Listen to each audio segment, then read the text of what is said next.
Video video की photo नहीं बताओ वो नहीं है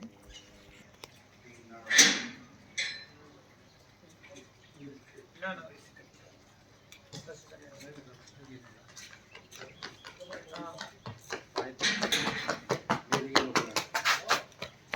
अभी दुबी कितने साल है कितने इसको किसी खरीदी यार कौन करेगा तो मैं पता नहीं तो बंदे नहीं करते तो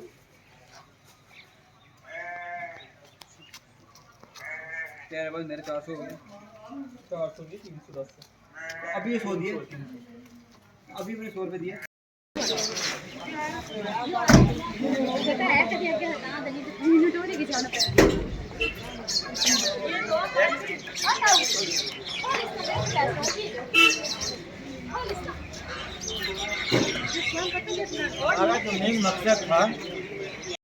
नमस्कार, जय हिंद, जय भारत। आज हम जम्मू कश्मीर की पावन पवित्र ऊधमपुर डिस्ट्रिक्ट में शुद्ध महादेव में पहुंचे हुए हैं और ये हमारी जो आप जैसा कि आप सामने देख रहे हैं हमारे सर्वशक्तिमान और कीर्तिमान ध्वजा राष्ट्रीय तिरंगा हमारे साथ ये 25 मार्च 2022 लगातार राष्ट्रीय सैन्य रक्षक सम्मान प्रार्थना वीर बलिदानियों की याद और सबके साथ न्याय हो, यह आवाज़ को लेकर जन जन तक पहुंचाने का अब यहाँ जम्मू कश्मीर से कन्याकुमारी तक पदयात्रा चलने को तैयार है।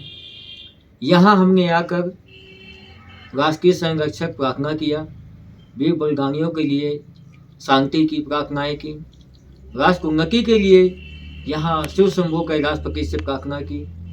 अब यहाँ हमें जानकारी देने के लिए हमारे साथ शुद्ध महादेव से मौजूद हैं।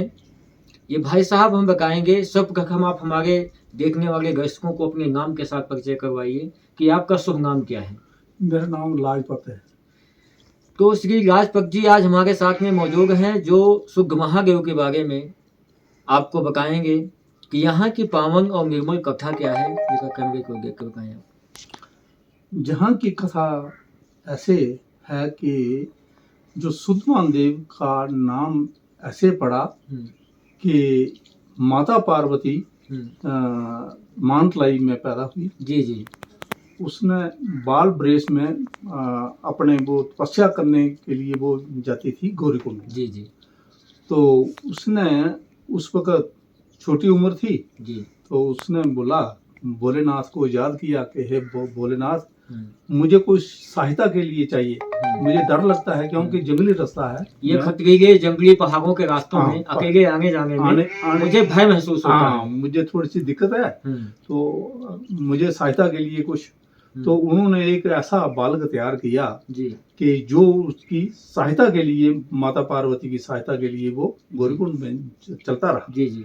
फिर वो जैसे जैसे वो जवान हो गया तो वो चाहता था कि मैं भोलेनाथ का कोई दर्शन करूं, दर्शन पाऊं। हाँ, दर्शन पाऊं, लेकिन कैसे पाऊं। तो उसने माता पार्वती से कुछ ऐसी हरकत कुछ नहीं की, लेकिन ऐसे वो तंग करने लगा कि मैं नहीं चलूंगा, परेशानी में डाल दिया। परेशानी में डाल दिया। तो माता पार्वती ने कहा कि मुझे भोलेनाथ ऐसी सहायता मुझे नहीं चाहिए जी। तो उस वक्त भोलेनाथ को क्रोध आ गया, तो उन्होंने ऊपर से त्रिशूल मारा जो सामने मौजूद है सुदमान देव के मंदिर में। जी जी। तो वो उस त्रिशूल से उसका अंत कर दिया। जी जी। अंत कर दिया जिस वक्त तो उसने बोला कि महाराज, मैं तो भोलेनाथ का भक्त हूँ, ये शिवोम शिवोम शिवोम वो करने लगा। तो शिव भोलेनाथ ने बोला कि तू तो मेरा भक्त है, मैं तुझे जिंदा कर सकता हूँ, मेरे पास इतनी शक्ति है। तो उस वक्त उसने कहा कि नहीं महाराज, मुझे अब कुछ नहीं चाहिए, मैं सिर्फ आपके हाथ से मुक्ति चाहता था। जी जी। लेकिन मेरी मुक्ति हो गई, लेकिन मैं एक बात जरूरी बोलूंगा कि मेरा नाम जिंदा होना चाहिए। जी। तो कि मेरा नाम इस गलबाग में चलना चाहिए। चलना चाहिए। तो उसने उस वक्त भोलेनाथ ने बोला कि भाई तेरा नाम है सुदंत जी, और ये नाम पहले तेरा आएगा सुध महादेव जी, सुदंत के नाम पर सुध महादेव, और नाम पर मेरा नाम बाद में आएगा जी महादेव जी, और सुदंत के नाम पर तेरा नाम सुध महादेव, इसलिए वो पड़ा है। जी जी जी जी। बाकी जो पवित्र नदी है जी, तो काशी जी पर जिस वक्त वो कथा होती है जी, तो वहाँ की वो जहाँ की जो पवित्र नदी है उसका पानी जो है किस नाम से नदी जानी जाती है? ये देवका नदी है।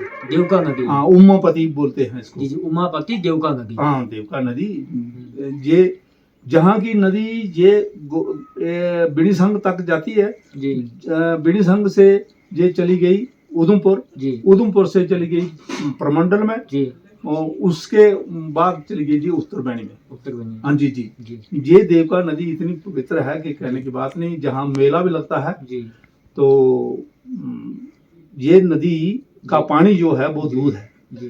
तो काशी जी पर जिस वक्त वो कथा होती है ना जी, तो उस वक्त वो बोला गया कि वहाँ का पानी दूध है और वहाँ के पत्थर हैं जो वो स्वर्ण है जी जी। तो एक साधु वहाँ से आया, उसने देखा कि जहाँ का पानी उसने अपने करमंडल में लिया, वो ले गया, और एक थोड़ा सा पत्थर उठाया तो वो भी ले गया उधर। उधर देखा तो जिस वक्त वो कथा हो रही थी तो उस वक्त उसने कथा में वो निकाला वो पानी भी, तो वो दूध था और वो स्वर्ण बन गया जी। जैसा कि वो यहाँ से शुद्ध महादेव से लेके गया जी, जब वो लेके गया था तो यहाँ से जल था और वो पत्थर था। जब वो कथा में जाके काशी गढ़वाल में जब खोला जाता है तो वो पत्थर स्वर्ण के रूप में हो जाता है जी जी जी, और वो जो दूध है वो पानी दूध रूप में परिवर्तित हो जाता है जी जी जी। आपके द्वारा यह जानकारी हमें काफी लोगों से चर्चाएं भी चली, जो विशेषता है आपने एक सुंदर जानकारी दी।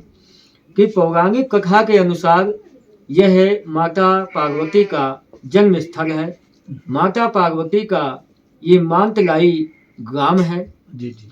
और जो गौरी कुंड है यहाँ पे माँ भगवती की जगदम्बा पार्वती की तपोस्थली है, तपस्या करती थी। शुद्ध महादेव ये वो है कि जो सुगंध नामक एक बालक को भगवान शिव के द्वारा माता पार्वती का साथ देने को प्रकट किया गया था, तो उसका जब अंत किया शिव जी के द्वारा तो यहाँ का शुद्ध महादेव का नाम चला।